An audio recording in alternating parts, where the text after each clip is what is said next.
Yes, it's Tales from the Jails with John G. Sutton. Thank you very much for watching this today. I want to talk a little bit about my experiences of being a British Army non-commissioned officer and joining the prison service, how it connected up. Well, you see, what happened was quite quickly after I joined the Army, I was posted to the Royal Artillery, and I did a training course on the Honest John nuclear weapon, and part of that involved taking tests that were judged not by the British Army, no, but by the American Army, by the American military. They set the examinations, and each section of the Honest John groups that were run by the British Army had to pass these exams each year. And I actually hadn't got any money. Seriously. I used to send a third of my wages home in the belief that when I left the Army I would have quite enough money to set myself up, and start life as a civilian when I'd left the Army. As it turned out, my mother gambled it all away, and there wasn't a bloody penny left when I got home, but I didn't know this at the time. Anyway, I sent this money home and I ain't got any money, so instead of drinking, which was what all my mates were doing, I'd read my books. Was I reading Dusty Fog and stuff like that? It was J.T. Edson was the writer. I read all that. Just, paperbacks. So I got the drill book for the Honest John and memorised it, remembered it. And when it came time to take the exam, the Americans sat the exam in like a proper big exam, I sat down and I got 100%. So very quickly after that, they made me like a drill instructor. So I was doing that drill instructing bit with the Honest John for the troops at the in the regiment, and I was promoted to be an NCO. So that's how it happened.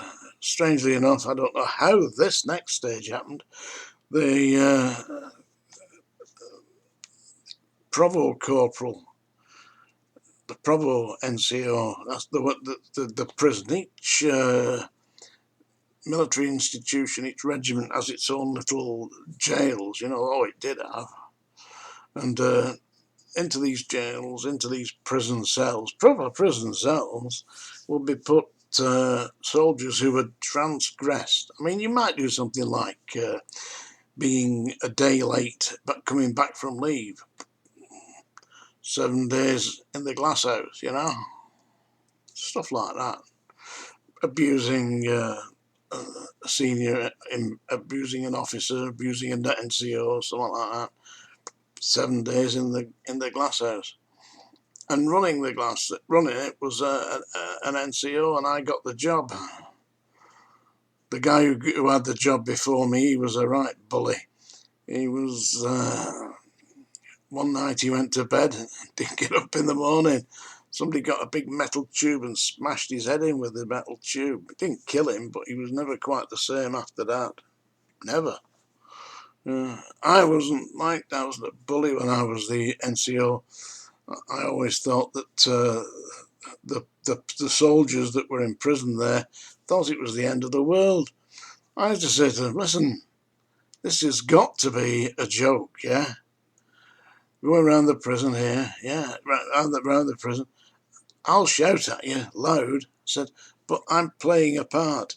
You play the part of being the prisoner, and I'll play the part of being the nasty NCO. I said, and we'll get on fine, because at the end of it we can have a cup of tea and joke about it. Seriously. And at night, before I locked everybody up at night, I used to go around and sing. I was singing George Formby songs. You should see what I can see when I'm cleaning windows. Just have a little joke with them like that. So I said to them, this is a short spell in your life. You'll forget all about this. So don't let it get you down. I said, when you hear me shouting, just think, silly old bastard. I'm not bothered. I said, and I won't treat you with disrespect at night. I certainly will do in public because that's what I'm being told to do. And we got on fine. I had no problem. In fact, the prisoners, the soldiers that came through the cells always used to wave to me when I was the NCO there. So it taught them a lesson, taught them, a bit of humility and how to get on with life.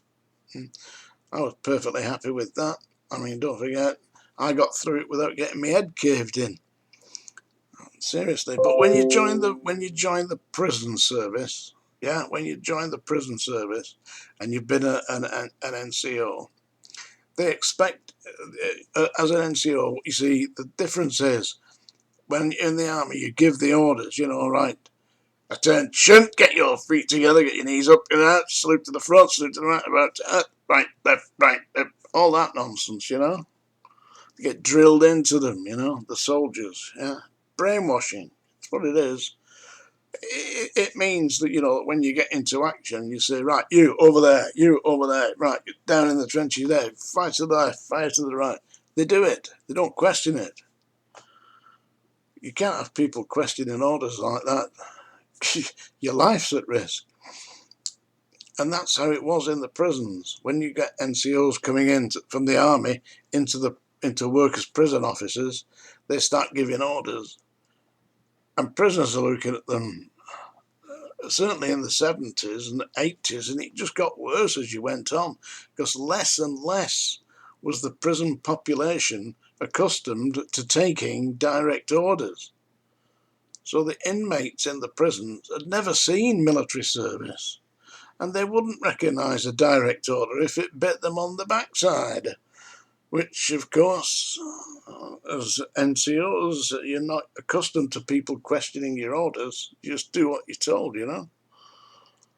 But when you get people who don't do what they're told, that was when it started to get a little bit heavy. That's why places like Strange Ways and Wandsworth and Wormwood Scrubs, the staff got a bit heavy-handed. They became, if they couldn't actually enforce their orders by telling you what to do, you get back to your cell, lock yourself in, go in, close that door. They wouldn't take it. They didn't do that. Piss off, who do you think you're talking to, and that's when it got out of hand, because they decided, in their own way, that they were going to maintain discipline by using brute force. And that means getting your hands on somebody and physically forcing them to do it. I didn't have that problem myself, because I wasn't all that keen on shouting abuse at prisoners anyway. And I used to just say to them, seriously, on C Wing at Wormwood Scrubs, 200 inmates, only 4 staff really. You can't go shouting at 200 inmates on your own, can you? You can, but they're not going to pay any attention. So I used to just say to them, listen, the idea is you get up in the morning, you slop out, you get your breakfast, you're banged up, you're counted, you're out then on exercise, and you're safe. If you start pissing me about, everything goes wrong, the meals won't come, you'll not get out on exercise, and we're all going to get extremely difficult days. Let's make it easy, yeah? Make it easy for me and I'll make it easy for you. Simple as that. This is not a competition, I am not trying to abuse you. And I said that to all the new prisoners who came in.